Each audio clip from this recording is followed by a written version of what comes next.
Kamusta Libra? Welcome to Like a Tarot. Alamin natin kung ano ang nangyayari sa iyo ngayon na connected sa future. Ito muna yung unahin natin, kung ano yung dapat mong isipin o gawin. Para sa mga bagong viewers, ang reading na ito ay timeless reading. General reading at guide po lamang, kaya hindi po magre-resonate sa lahat. Kunin mo lang yung akma sa sitwasyon mo at kung kailan mo ito napanood, yon ang start ng 1 week reading para sa iyo. Ikaw na bahala magpalit kung si person mo ito o ikaw. Ibig sabihin nito, merong transformation na nangyayari sa buhay mo. Pero hindi lahat ng nangyari ay masaya at matagumpay. Meron ding kalungkutan or ending. Ito na yung panahon para sa positivity at enlightenment. Sa kalungkutan or ending na nabanggit ko ay nagkakaroon na ng unti-unting healing or kumbaga nakakalimutan mo na kung ano yung nangyari. Kumbaga hindi na ito yung magpapaluha sa iyo or hindi na magpapagulo sa isip mo. Kaya may pagpapatuloy mo yung buhay mo ng positibo, confident at inspire. Alamin naman natin dito sa tarot cards kung ano pa yung ibang detalye. 2 of Cups in reverse, 4 of Pentacles at Ace of Wands.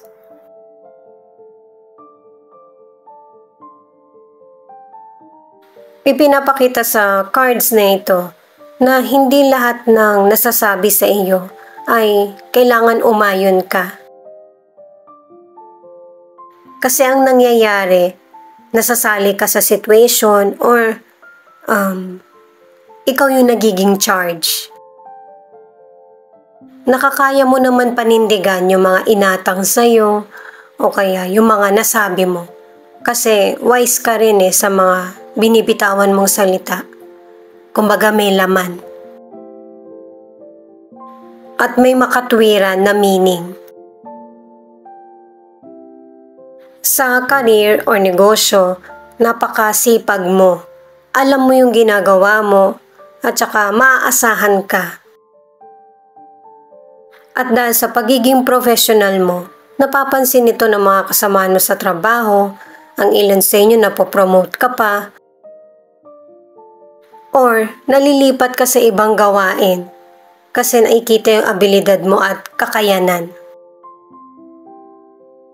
Sa career o negosyo, nakikinig ka lang sa kung sino yung pwedeng pagkatiwalaan at saka hindi. Umiiwas ka.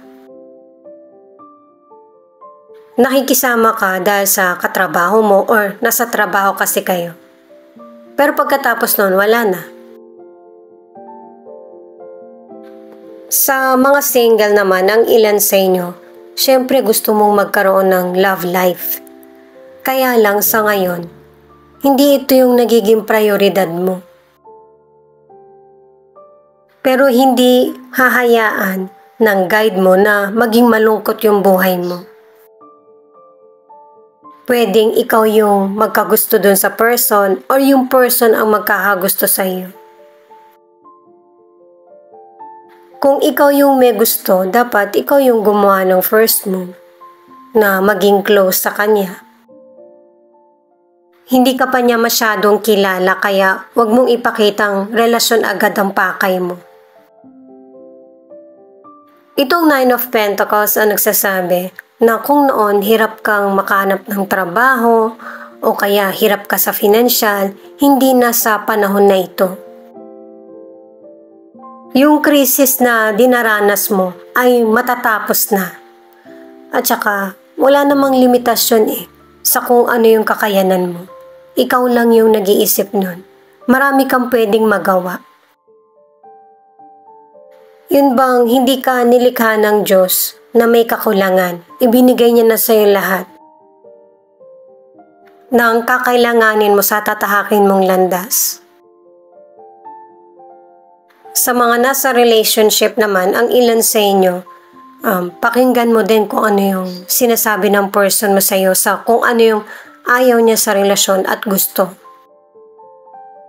Mag-focus ka sa issue at saka kung ano yung kailangan sa relasyon. Magsisimula ulit kayo ng person mo na naiintindihan nyo na yung isa't isa. At sabay na mangangarap. King of Wands, Nine of Cups, at the Wheel of Fortune. Mukhang malupit yung napagdaanan mo sa nakaraan or pinagdaraanan mo ngayon, kaya yung mga cards mo ubod ng ganda. Diba sinabi na nga sa mga naunang cards na matatapos na kung ano man yung issue na kinakaharap mo. Naka-4 na cards ka na.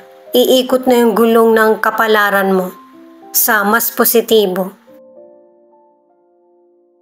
At saka, itong 3 cards na ito ang nagsasabi na sa mga susunod na buwan, deserve mo naman na magpahinga.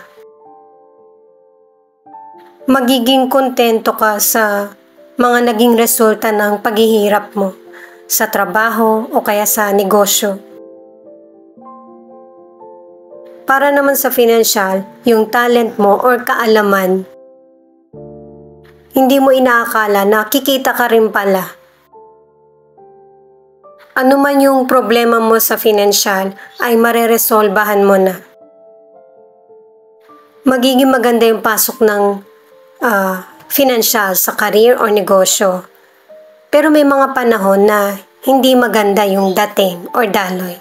Pero hindi naman pang matagalan or hindi makakasira sa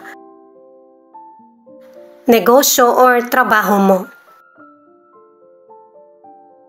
Sa mga nasa relationship, pareho kayo ng person mo na mature na dinadala yung relasyon.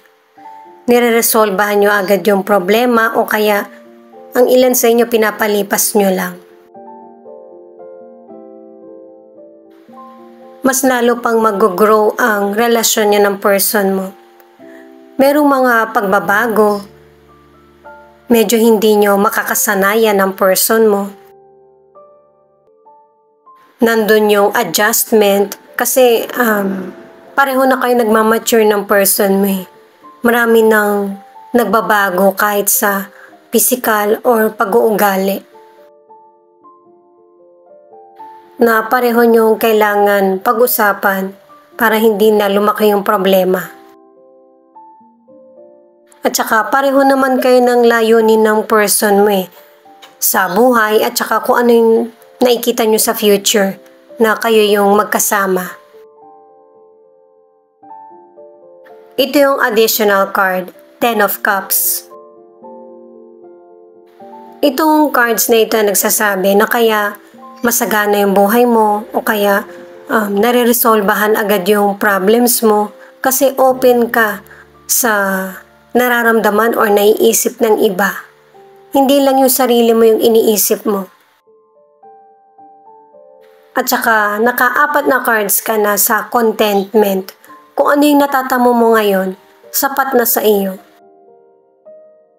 Kung may darating pa, okay lang din. Pero pinapakita na sa cards na kontento ka, happy ka sa nangyayari sa buhay mo. At saka pinapakita rin na unti-unti mong tinutupad yung mga pangarap mo.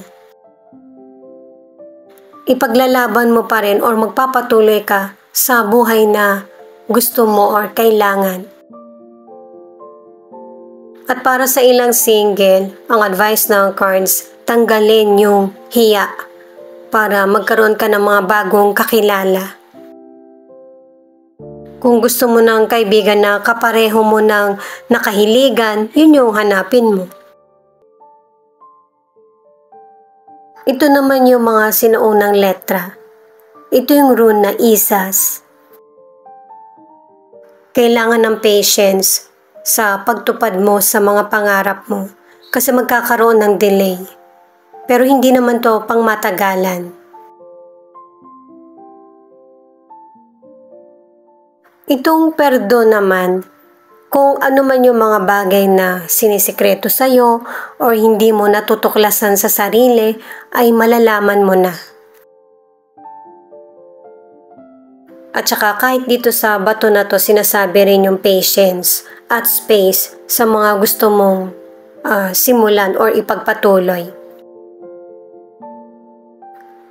Dahil sa itong Ingus ang nagpapatunay na kahit may delay or nagkaroon man ng space sa mga bagay na sisimulan mo, makukompleto mo at saka matatapos mo rin. Nakadalawang word ka na para sa pahinga, space, at magsimula muli. At saka nabanggit ko na rin 'di ba sa tarot cards na makakapagpahinga ka na rin. Hindi kasi kakayanin ng energy mo kapag sunod-sunod. Yung mga activities o kaya yung mga bagay na gusto mong simulan. At saka ituloy ko na para sa mga single na darating na yung potential person na magpapabago sa buhay mo. Sa mga maling akala or maling nakagawian. Affirm, real love is coming into your life, your twin flame is attracted to you. O ganun din yung sinabi. Pangatlong word na yan na meron talagang darating na potential person. Na magtatagal kayong dalawa nung person na makikilala mo, na makakarelasyon mo. At magiging healthy yung bubuin yung relationship.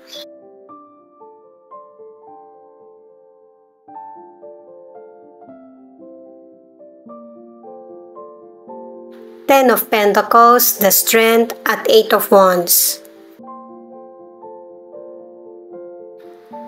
Dito sa mga cards na ito ay pinapakita na kaya ka pinagpapahinga kasi kailangan mo rin i-enjoy yung mga pinaghirapan mo. Kailangan kasi ng balanse sa lahat ng nangyayari sa buhay mo at saka sa mga taong connected sa iyo. Pwedeng nakaschedule na ito or mababase sa kutob mo kung kailan yung tamang pagkilos pagkatapos mo magpahinga. Ang ilan sa inyo kaya ka nagkaroon ng sakit kasi ito yung pagtatama sa iyo ng universe sa kung ano yung mga maling nakagawian mo na kinakain or iniinom. At saka, ang ilan sa inyo hindi naman seryoso yung sakit na nararanasan. Naging maingat ka kasi or maagap sa naramdaman mo sa katawan mo kaya hindi mahirap yung healing. Para sa ilang single, nakalimang cards ka na para sa relasyon na bubuin.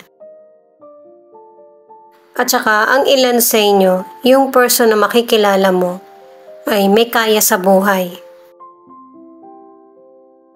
At itong person na to ay masipag. May panahon na iritado siya. Kaya bumalanse ka lang. Siyempre, hindi naman lahat ng tao gusto sa trabaho na lang nakafocus. Yung person kasi masipag at saka maraming responsibilidad na nakaatang sa kanya. May mga panahon na yung potential person wala sa mood o kaya mas prioridad yung pahinga. Pero syempre, alam nung potential person kung ano yung nararamdaman niya, kung sino yung gusto niya. Knight of Wands. Itong card na ito ang nagsasabi na kahit na masaya ka sa sitwasyon, ay huwag kang basta-basta padalos-dalos sa mga decisions mo. Yung bang iwasan na mangako or magsalita na tingin mo hindi mo matutupad agad. Lalo na sa career or negosyo, mas lalo ka magiging busy. Kaya kunin mo lang yung kaya mo. Sa mga nasa relationship, meron ng balance at saka tiwala sa relasyon nyo ng person mo. Hindi na kayo masyadong nagtatalo or wala nang selosan. Yung relasyon nyo ng person mo ay may balance, patience at saka pagkakaisa. At saka paalala din ito ng cards na huwag mong hintayin na yung person mo yung lumapit sa iyo. Ikaw na yung lumapit sa kanya para mabilis nyong maresolbahan ng person mo kung ano yung problem. Scorpio, Aquarius, Aries, Cancer, Virgo at Libra. Yan yung ilan sa zodiac sign na nangunguna sa reading na ito. May posibilidad na hanggang dito sa charms makaka-resonate ka or hanggang sa tarot cards lang. Thank you nga pala sa mga nag-like, share, comment, and subscribe. Ingat po kayo palagi saan man kayo naroon. Q, D, L, I, P, F, J, X, at S.